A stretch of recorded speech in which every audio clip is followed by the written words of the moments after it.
Kolkata rape case में दरिंदे ने 4 घंटे तक महिला ट्रेनिंग डॉक्टर के साथ सेमिनार हॉल में क्या क्या किया है। आखिर उस रात कैसे हुई थी बर्बरता। वारदात के 10 दिन बाद अब सब कुछ साफ हो चुका है। दरिंदगी की पूरी कहानी अब साफ हो चुकी है। किस तरह महिला के कपड़े फाड़े गए, उन्हें चोट पहुंचाया गया, फिर उनके प्राइवेट पार्ट्स पर गहरा घाव दिया गया। सबका सब खुलासा अब सीबीआई के सामने हो रहा है। महिला डॉक्टर को चिल्लाने से रोकने के लिए क्या क्या किया गया, दोनों आंखों, मुंह और प्राइवेट पार्ट से खून क्यों बह रहा था। दरिंदे संजय राय को लेकर ऐसे ऐसे खुलासे हो रहे हैं जिसे सुनकर सीबीआई और सुप्रीम कोर्ट के होश उड़ गए हैं। आज सब कुछ आपके सामने स्टेप बाय स्टेप बताने जा रहा हूं कि आखिर उस अस्पताल में ट्रेनी महिला के साथ कितने देर तक क्या क्या हुआ और इसमें कितने लोग शामिल थे। 40 मिनट तक महिला ट्रेनी डॉक्टर के साथ जो हुआ उसे कमजोर दिल वालों को नहीं सुनना चाहिए। लेकिन आगे बढ़ने से पहले आप सभी के लाइक और कमेंट के लिए शुक्रिया। इस वीडियो के लिए एम करते हैं 10,000 लाइक्स।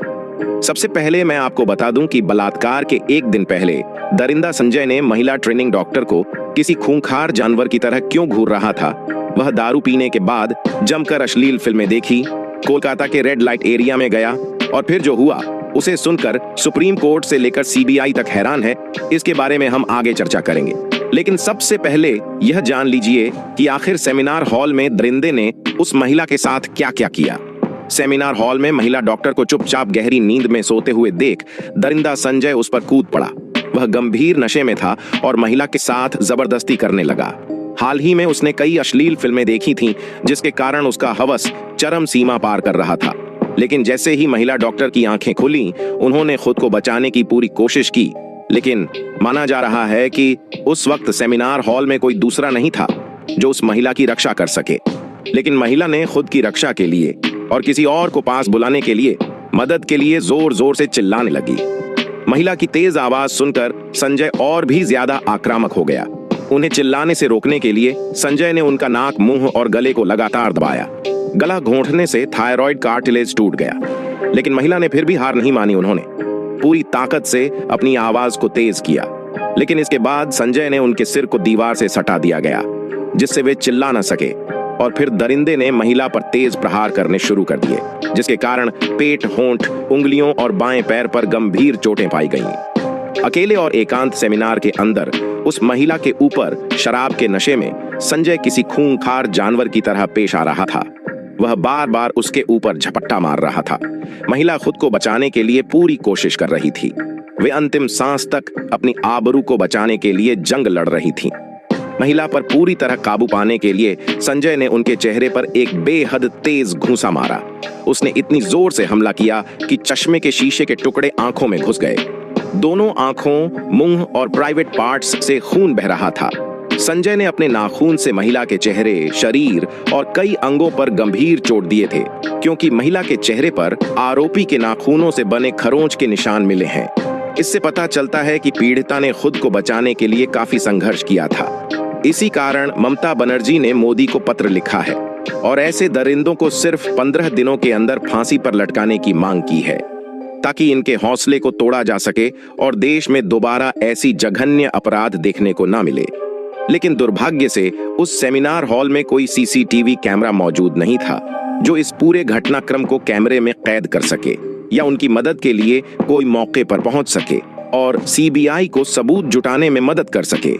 लेकिन इसके बावजूद भी सब कुछ साफ हो रहा है। ट्रेनी महिला डॉक्टर के साथ हुई दरिंदगी के मामले में पकड़े गए civic police volunteer Sanjay Rai के साइको टेस्ट के नतीजे बेहद डरावने हैं। सीबीआई ने उसकी मनोस्थिति की जांच कराई, जिससे पता चला कि संजय राय अंदर से बहुत ही खतरनाक और यौन विकृत इंसान है, जबकि देखने में वह साधारण लगता है। इस केस में ममता बनर्जी और उनकी टीम की भी लापरवाही सामने आ रही है, क्योंकि वारदात के ठीक बाद वहां रिकंस्ट्रक्शन काम क्यों करवाए गए, इससे काफी संदेह पैदा होते हैं। महिला पर काबू पाने के लिए संजय ने उनके साथ जमकर मारपीट की। वह पहले भी कई महिलाओं से खूनी मारपीट कर चुका था। आखिर ममता बनर्जी की पुलिस ऐसे दरिंदों के दिलों में भय पैदा करने के लिए कोई कड़ा कदम क्यों नहीं उठा रही। महिला को बुरी तरह टॉर्चर करने के बाद उसने बलात्कार किया, और यह बलात्कार कोई मामूली रेप केस नहीं था, बल्कि एबनॉर्मल सेक्सुअलिटी और जेनाइटल टॉर्चर के कारण ट्रेनी डॉक्टर के प्राइवेट पार्ट्स पर गहरा घाव पाया गया। इसका मतलब है कि बलात्कार करते समय संजय आदमी नहीं बल्कि जानवर बन गया था। इससे यह साफ हो जाता है कि दिल्ली के निर्भया कांड के बावजूद ममता बनर्जी की पुलिस सतर्क नहीं थी और अपराधी खुलेआम तांडव मचाने के लिए शहर में घूम रहे थे। सीबीआई के लिए सेमिनार हॉल सबसे बड़ा रहस्यमयी स्थल बन गया है। सीबीआई अलग अलग टीमें इस सेमिनार हॉल से सबूत इकट्ठा करने के लिए 10 से अधिक बार यहां का दौरा कर चुकी हैं। सेमिनार हॉल में घटना घटने के बावजूद वहां पर मरम्मत का कार्य करवाया गया, जिसमें कई अहम सबूत मिट जाने की आशंका जताई जा रही है। सीबीआई टीम की जांच बार बार सेमिनार हॉल पर अटक रही है। सीबीआई के पास अपराध स्थल पर उसकी मौजूदगी के पुख्ता सबूत हैं, लेकिन अब भी वे डीएनए टेस्ट के नतीजों का इंतजार कर रहे हैं।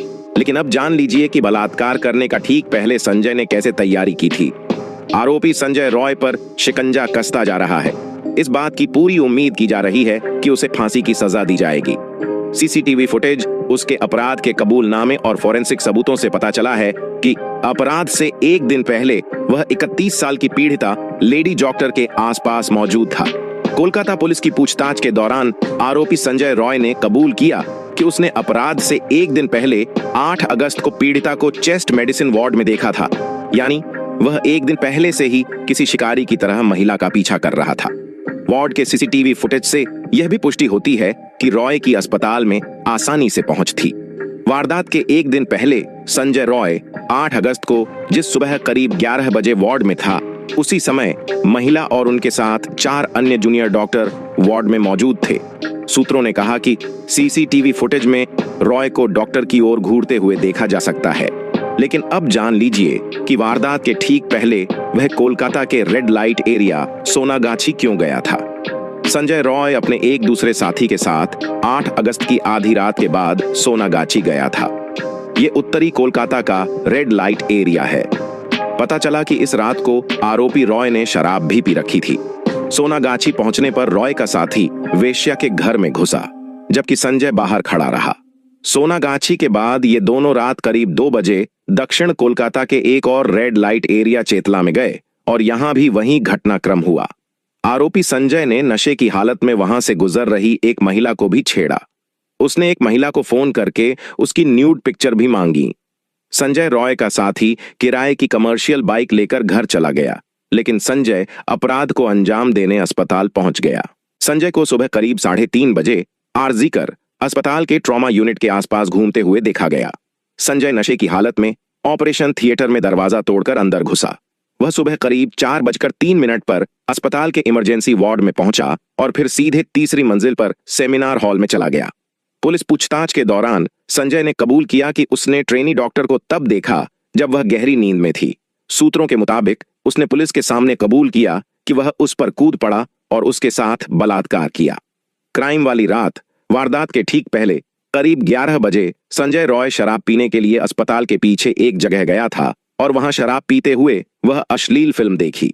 पुलिस सूत्रों ने यह भी बताया कि रॉय उस रात कई बार अस्पताल परिसर में घुसा था। 8 और 9 अगस्त के दौरान संजय रॉय अलग अलग बहानों से कुल 4 बार आरजी कर अस्पताल के अंदर गया था। इनमें से 3 बार तो वो अस्पताल के अंदर घूम फिर कर राउंड लगाकर बाहर निकल आया, लेकिन चौथी और आखिरी बार जब वो अस्पताल से बाहर निकला, तब तक उसके हाथों ट्रेनी डॉक्टर का रेप और कत्ल हो चुका था।